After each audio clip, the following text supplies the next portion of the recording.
आप सभी लोगों का स्वागत है एक बार फिर से केजे क्लासेस के यूट्यूब चैनल पर। हाँ जी, थंबनेल बिल्कुल सही पड़ा। अगर जेन्युइन आईटीसी से भी टैक्स की पेमेंट करोगे तो भी नोटिस आ जाएगा, सही आईटीसी से टैक्स की पेमेंट करोगे तो भी नोटिस आ जाएगा। बड़ा अजीबोगरीब ये नोटिस है। हाँ, मैं आपको दिखाता हूँ, हमारे किसी क्लाइंट को आया है 8 अगस्त को। अब ये नोटिस कहता क्या है, इस नोटिस को ध्यान से सुनना। ASMT इन्होंने निकाला है, ASMT 10 दिया, मतलब कि स्कूटनी ऑफ रिटर्न्स करा। और रिटर्न्स की स्कूटनी करने के बाद ये क्या कहते हैं, जरा इनकी बातों को समझे। Notice for intimating discrepancy in the return after scrutiny. कितनी बड़ी गलती निकाली है देखो इन्होंने। आप बताना ये गलती है या नहीं है। कैसी कैसी गलती डिपार्टमेंट निकाल रहा है। कह रहा है this is informed during scrutiny of return for the tax period refer to above the following discrepancy have been notice. ये डिस्क्रिपेंसी निकली है कि ITC utilization greater than 5 time cash details.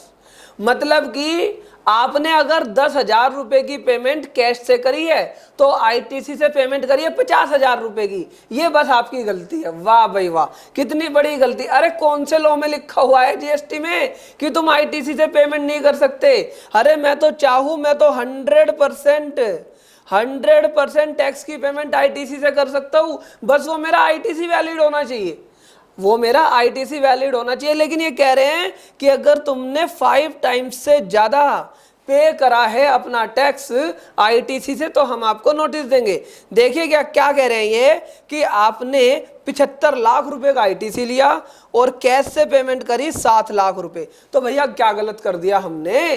कह रहे नहीं भैया, तुम्हारा रेशियो जो आ रहा है ना 9.68 आ रहा है, तो हम आपको ऐसा परमिट नहीं करने देंगे।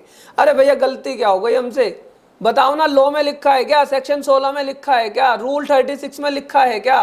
किसी में ऐसा लिखा ही नहीं है कि भैया आप एक रेशियो से पेमेंट करोगे। तो इसका मतलब डिपार्टमेंट अपनी मर्जी से बना रहा है नोटिस, अपनी मर्जी से लॉ बना रहा है।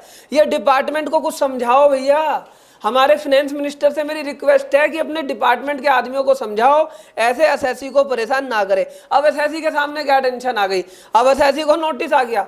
अब वो नोटिस का रिप्लाई तो दे नहीं सकता, ठीक है ना। वो जाएगा किसी प्रोफेशनल के पास कि भैया इसका रिप्लाई दो। अब प्रोफेशनल जब इसका रिप्लाई देगा तो भैया वो 5,000 रुपये 7,000 रुपये कुछ तो चार्ज करेगा।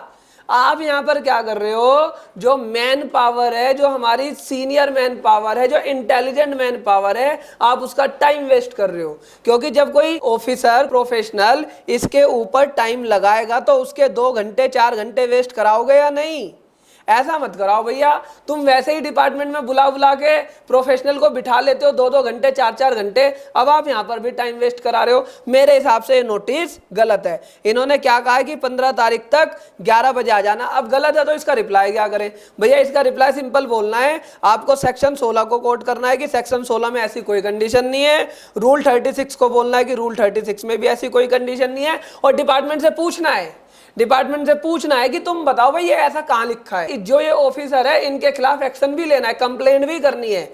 मैं तो कहता हूँ एक कंप्लेंट डाल दो, सीपी ग्राम होता है कंप्लेंट के लिए, ठीक है। एक कंप्लेंट डाल दो सीपी ग्राम के अंदर कि भैया ये लोग हमारे को ऐसे मेंटली हरासमेंट कर रहे हैं। क्योंकि इस तरह का नोटिस बिल्कुल ही गलत है। आप मुझे बताना, जितना मैंने जीएसटी लॉ पढ़ा है उस हिसाब में तो ऐसा कहीं लॉ नहीं लिखा, ऐसा कोई रूल्स में नहीं लिखा कि भैया इस तरह का आप नोटिस भेज सकते हो कोई परसेंटेज बेसिस। हाँ, यहाँ पर इन्होंने सिंपैथी बोली है, यहाँ पर इन्होंने बोला है कि कोई बात नहीं, कोविड-19 चल रहा है तो अगर तुम्हें और फर्दर टाइम चाहिए तो हम आपको फर्दर टाइम दे देंगे। भैया इतनी सिंपैथी की जरूरत नहीं है। और यहाँ पर ये कह रहे हैं कि अगर तुमने कोई भी एक्सप्लेनेशन नहीं दी तो आपको ये मान लिया जाएगा आपके पास कहने के लिए कुछ नहीं है। बिल्कुल नहीं है हमारे पास कहने के लिए कुछ। क्या कहें इसमें, कुछ भी नहीं कह सकते। आप बताओ आपने कैसे करा, तो मुझे कमेंट बॉक्स में लिखकर बताओ भैया ये नोटिस ऐसा सही है या गलत है। और अगर गलत है तो डिपार्टमेंट दे क्यों रहा है, टाइम वेस्ट क्यों करा रहा है। रिप्लाई तो हम दे देंगे इसका, लेकिन टाइम वेस्ट भी तो करा रहा है ना। ये बात इनकी गलत है। और हाँ, संडे का पता है ना आपको। हाँ जी, संडे का हमारे को पता है कि संडे को ITR 567 पर हमारा जो है वेबिनार है, ठीक है ना। अरे सर अब की भी तो लास्ट डेट भी है 9 और 9C की। कोई बात नहीं, अगर 9 और 9C की लास्ट डेट है तो आप ये हमारी स्पेशल पेन ड्राइव 9 और 9C की ले सकते हैं। और अगर आपको जीएसटी में कोई भी समस्या है, कोई भी क्वेरी है तो आप हमसे पूछ सकते हैं आफ्टर पेड मेंबरशिप। हमारी पेड मेंबरशिप चलती है जो जीएसटी प्लेटफॉर्म के साथ कोलैबोरेशन में चलती है, तो आप चाहे तो वो हमारी क्वेरी मेंबरशिप ले सकते हैं। लेकिन अगर आपको अपने ऊपर डिपेंडेंट होना है, हमारे ऊपर डिपेंडेंट नहीं होना, तो आप हमारी pen drive class Google drive purchase कर सकता है, जिसमें आप खुद सारी चीजें सीख जाओ। वीडियो अगर अच्छी लगी है तो ज्यादा से ज्यादा लोगों तक शेयर करना, और अगर आपने लाइक नहीं करा है तो वीडियो को लाइक करने की आदत डाल लो। लाइक से ये पता लगता है कि हाँ, ये वीडियो पसंद की जा रही है। और अभी तक चैनल आपने सब्सक्राइब नहीं किया है तो चैनल सब्सक्राइब करके अपने दोस्तों को भी सब्सक्राइब कराओ। इस वीडियो को देखने के लिए आपका दिल से धन्यवाद करता हूं। Thank you for watching.